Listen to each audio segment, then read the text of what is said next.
Okay, so the next talk now is still about hardware, but it's an accelerator for post-quantum cryptography. And it's Ambili Suresh from Silicon Austria Labs. Yeah, please. Hi, everyone. So my name is Ambili. I work at Silicon Austria Labs, and thank you for the organizers for giving the opportunity for this presentation. So I'll be talking about our work on building accelerators that are intended to do post-quantum cryptographic primitives, which are used within the RISC-V architecture. And this is currently done for the classic McLeese crypto system, although we aim to pre-use the works in the RISC-V PQC community and other PQC candidates as well. And this is the small group of researchers that are involved in this work, as well as the overall RISC-V topics at SAL. And just an overview of the talk, but let's jump in. So just to introduce Silicon Austria Labs, it's a research technology organization, or RTO, owned mainly by the federal and various state governments in Austria and the Association of Electrical and Electronics Industry. With around 400 employees, we are based in 3 different locations, Graz, Linz, and Villach. And we do research on various electronics-based topics, such as power electronics, sensor systems, wireless communications, microsystems, and embedded systems, which is a division that I am part of. Overall, SAL's research is funded by industry collaboration projects, as well as funded research projects, which are more R&D, more research involved, like the ones I'll be talking about today. So, this work is mostly sponsored by the Isolde project. It's a CHIEFS JU funded project, which is in its 3rd and final year. And SAL is also partly funded by the Austrian Research Promotion Agency, the FFG. It involves about 40 partners from 9 different countries, including large, medium, and small industries, as well as research and university partners. The overall aim of the project is to enhance the European high-performance, safe and secure RISC-V ecosystem, particularly for edge device applications. And this includes the development of cores, accelerators, and software stack, which result in these IPs that we plan to showcase in 4 different demonstrators targeted for the space, automotive, smart home, and IoT domains. So, coming to the RISC-V-based research at SAL, both within Isolde and outside Isolde. So we mainly work on the accelerator development, both their hardware and software framework, and we try to approach it from a hardware-software co-design flow to optimize them together. And in the broader context, we have a group of AI researchers who focus on federated learnings, physics-based AI, virtual sensing, etc. So we try to develop the hardware that suits their applications. And broadly, we work on 2 categories of such accelerators. One is cryptography, and the other is edge AI. And in cryptography, we focus mainly on PQC and its primitives, but we also care about their implementation in hardware and keeping them secure against side channel attacks, etc. And the other topic is edge AI, mainly neural network processing for efficient, low-power devices on the edge. And this is mainly done at our Linz location with some collaborations on the software and framework development and laboratory testing. And together, we plan to build, in the near-term future, a quantum-safe edge learning device that is capable of operating inference operations on the edge. And within the Isolde context, we only do FPGA-based demonstrations and testing. However, we also have some experience with tape-out activities using the Europractice ASIC design tools, one of which is shown here, the chip. And this is its lab demonstrator that we built. It's a convolutional neural network accelerator for inference operations for an event-based camera. And our applications are mostly tied to the automotive domain with some projects in the IoT applications also. So with that background, let's jump into the PQC work. So current PQC algorithms, or current cryptographic algorithms, which are based on factorization or discrete logarithms, they have been found out to be easily breakable by a quantum computer if a powerful one is ever made. So the field of PQC aims to provide algorithms for asymmetric cryptography and signature schemes that rely on problems that are infeasible for both classical and a quantum computer.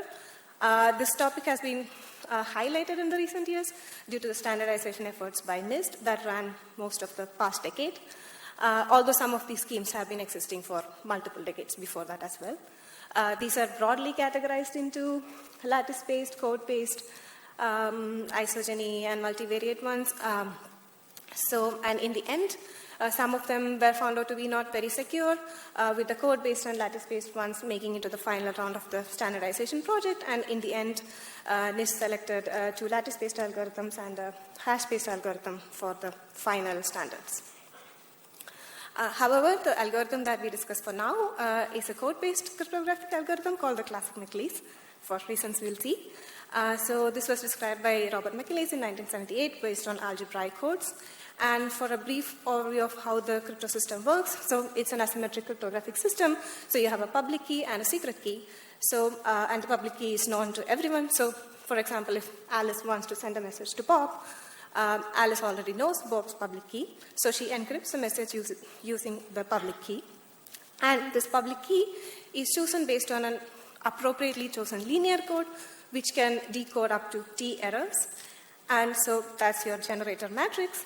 And then Bob generates this secret generator matrix and then scrambles its rows and columns every other way using these 2, a permutation matrix and an invertible matrix. I don't know what happened to the slide in the presentation. It looks fine. So yeah, you have a public key and a private key. And so Alice receives the message with the public key. Alice sends a message with the public key. But Bob already knows his all the 3 matrices, the permutation, generator, and invertible matrix. And he can use them to decode the message. Yeah, that's the basic principle of how it works. Now, if you consider somebody who does not have these keys, then he or she cannot decode them in a computationally feasible way, which means they cannot decode the message. Okay, this looks fine.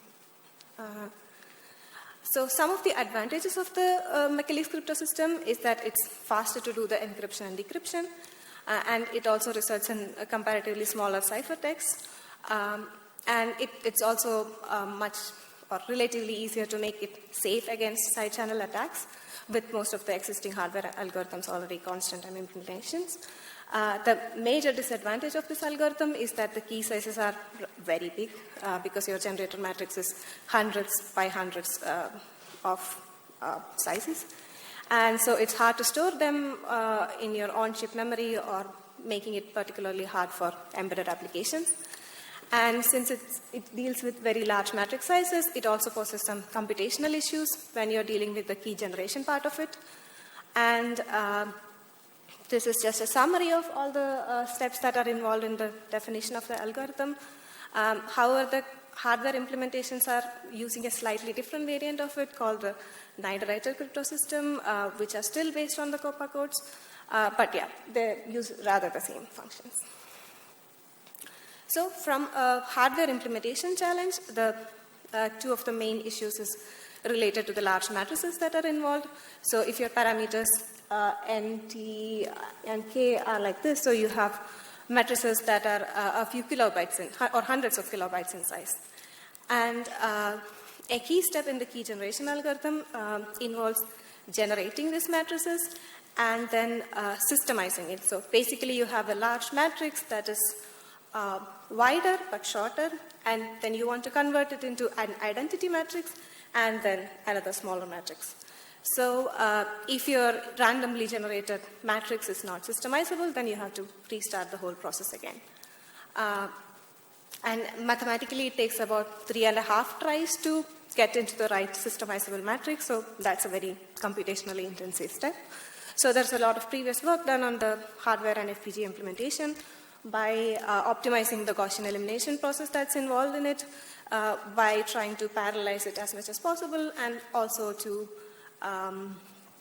abort the process early. If you can, the earlier you can detect that it is not systemizable, the better it is.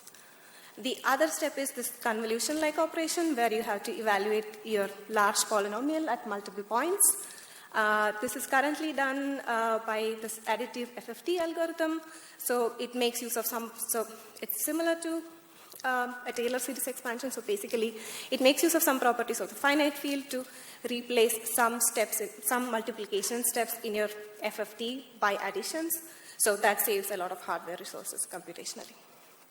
And this is the step that we try to optimize by looking at the hardware and software. So our accelerator looks at existing classic McLeish hardware implementations, of which there is only one that we know of, that is safe to side channel attacks.